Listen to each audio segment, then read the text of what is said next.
to the Super Bowl while they roll.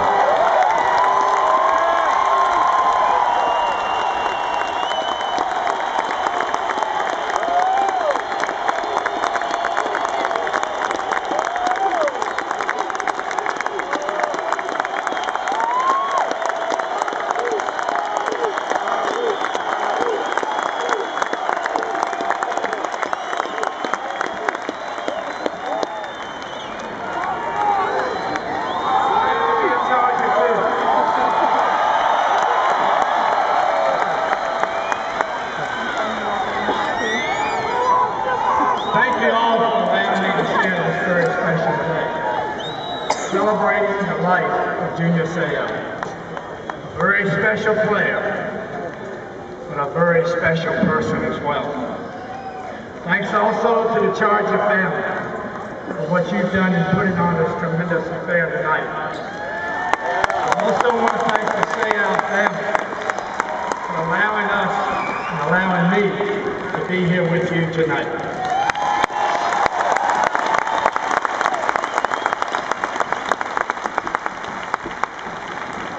I was here this last night and this morning, Mr. Seau,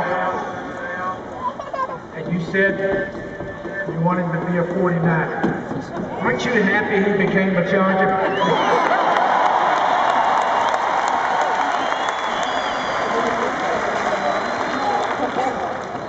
Got a confession. Cooper was guilty of a bounty. When we played the Raiders in Oakland,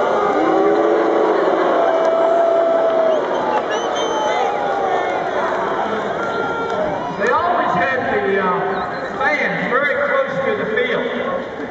And then this one guy would put on shoulder pads, helmet, all of this sort of thing.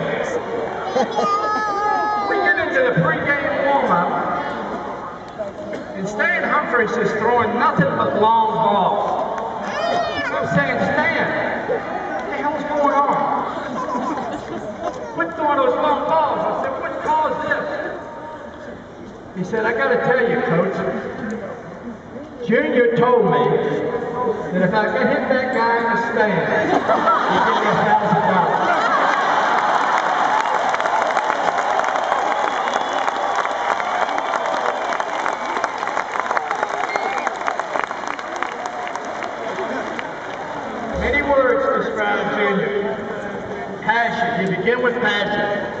For life, for football, family, for the Chargers, for the people of San Diego, for people in Denver.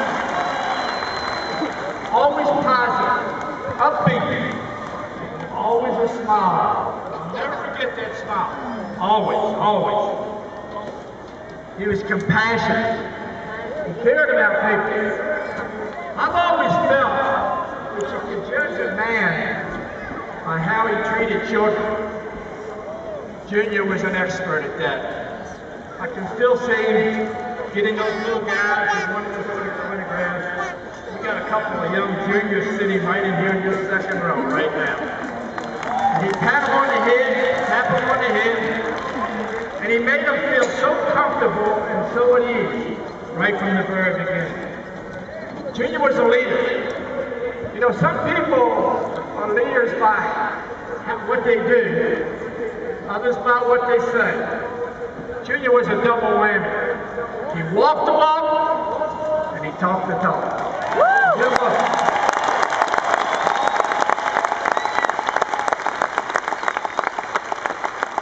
He was loyal to his teammates, to the Chargers, to you people of San Diego. This wonderful family sitting right down here.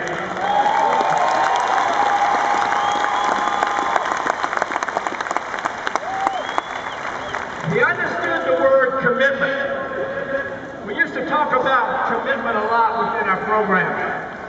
And what commitment meant to us was giving of your complete self. We used to talk about playing from the bottom of the heels to the top of the head. Junior did that. Very special in that way. He gave of himself, totally and completely. I'm sure you maybe, if you've ever eaten, you're saying, where's he going with this? Have you ever eaten bacon and eggs? Sure you have. Great dish. You know, Junior was like the pig. He gave of his complete self. He just didn't contribute to eggs, okay? As a player, my first experience with Junior, I was just coming out of college, and I really didn't know what the pro game was all about, to be very honest with you. I had a lot to learn. We were in our third day of our first mini camp. And one of the things that I really wanted to stress with our team was effort, complete effort, all complete effort. And we threw this long pass down in 7-on-7, or pass skilly, or whatever you would want to call it. And I blew the whistle. And I said, repeat the play. Say I will. Now I'm 5'9". I weighed about 195 pounds. And this guy, 6'4", 255 pounds, turns around to me suddenly real fast. Said, what'd you say? I said, repeat the play. Say I will. I didn't know. Well, after practice, we'll go look at that film. And we did. And Junior looked at that play, and he stood up, and he pointed his finger at me, and he said, Coach, that'll never happen again. And you know what? It didn't happen again. Never.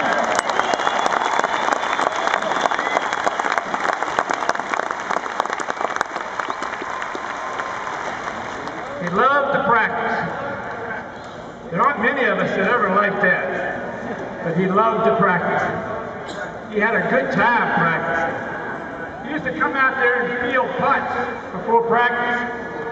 And then we'd blow the whistle to start our warm-up. And he'd come up to me and say, Coach, you ready for me to return those punts? I said, not this week, Junior. Maybe next week. He loved to serve it. When the offense was running, he would jump and get on the defensive side of the ball. Boy, did he frustrate our offensive coaches. I had a guy named Ralph Fraser. He'd be up there picking at that mustache. Junior come in there and pop! Hit. He'd come up to me and he'd say, why are you letting him serve it? Let him have a good time. He's having fun. Let's enjoy this. He didn't like it because we never moved the ball real well against their own defense. Consistent. He practiced the same way he played. People often ask me, which was his best game he ever played. I can't say, because Junior never had a bad game. He never had a bad game. Everyone he played was good.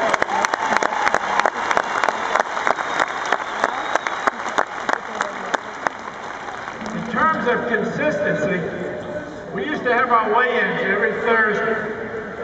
Junior weighed 255 pounds, and every Thursday for 5 years, except for one, weighed 251 pounds. Talk about consistency. He had that. We all know he was a great player, great athlete, tremendous athleticism.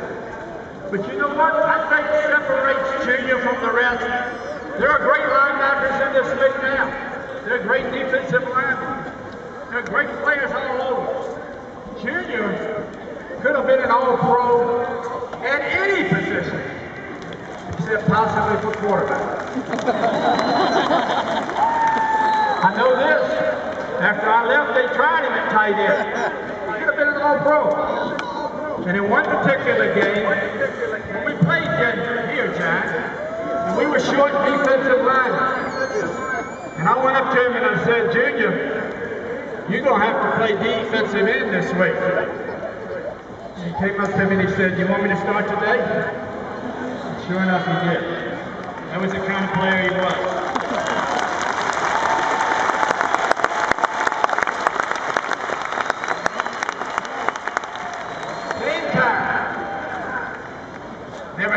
game. Pre-game. We finish our pre-game, and we'd walk off that field, we'd go off that tunnel, and he'd come up and he'd put his arm around me, and he'd say, "Coach, can I have him for a few seconds?" "Sure, Junior, you go right ahead."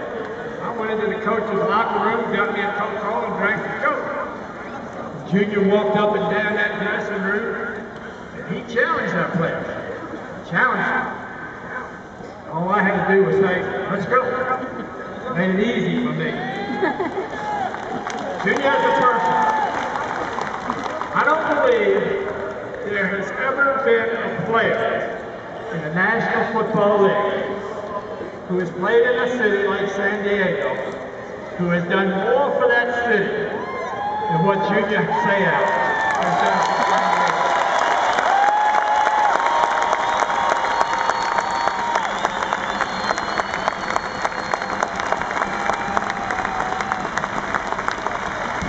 Golf time,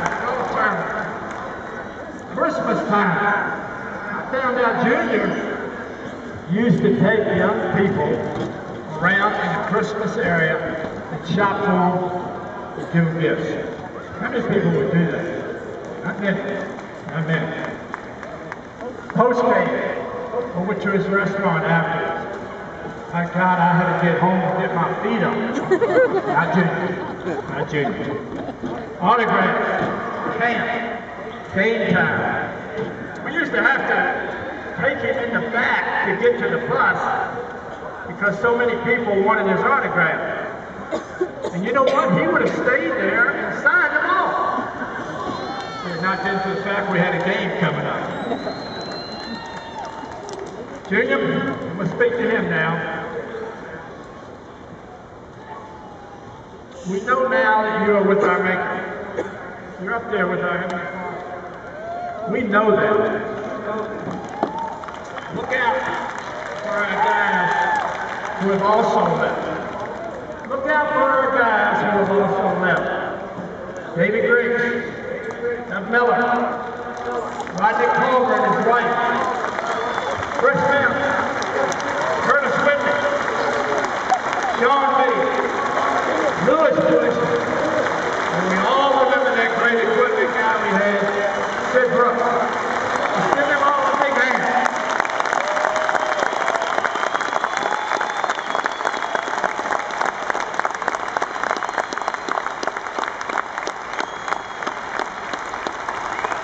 Your spirit and your passion will always be with us. And for every home game played here in the future, you may not be seen, but your spirit will be seen. Right there coming out of that tunnel, right over there. We're number 55. Striking that light like it can never be struck before. God bless you, your mom, your dad, your entire siblings, your children, Jim. God bless you all. God bless you.